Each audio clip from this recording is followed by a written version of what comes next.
Hello అండి, welcome back to my channel. మొన్న నేను రవ్వ దోశ షార్ట్ పెట్టాను కదా, మా ఫ్రెండ్స్ కొంతమంది అడిగారు రవ్వ దోశ ఎలా ప్రిపేర్ చేసుకోవాలని. సో అందుకే ఈ వీడియో. 1 గ్లాస్ బియ్యం పిండి, 1 గ్లాస్ తెల్ల రవ్వ అంటే ఉప్మా రవ్వ ఉంటుంది కదా అది, అండ్ 1 గ్లాస్ చపాతీ పిండి ఆర్ మైదా ఏదైనా తీసుకోవచ్చు. మైదా హెల్త్కి అంత మంచిది కాదని నేను చపాతీ పిండి తీసుకున్నాను.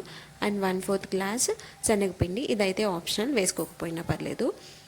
ఇలా తీసుకున్న తర్వాత నేనైతే అన్నీ 1 గ్లాస్ కొలత 1 గ్లాస్తో మెజర్మెంట్ తీసుకున్నాను. ఇదైతే మా ఇంట్లో అందరికీ సరిపోతుంది.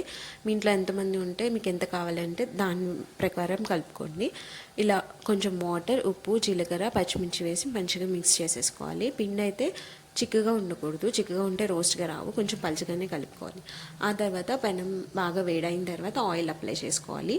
ఆయిల్ అప్లై చేసుకోకుండా దోశ వేసారంటే ఈరోజు మీకు దోశ వచ్చినట్టే. ఇంకా ఆయిల్ ఖచ్చితంగా అప్లై చేసుకుని అప్పుడు బాగా వేడైన తర్వాత దోశ వేసుకోవాలి. దోశ వేసుకుని ఆయిల్ వేసేసుకుని ఫ్లిప్ చేసేసుకోవడమే, చాలా పర్ఫెక్ట్గా వచ్చేస్తుంది.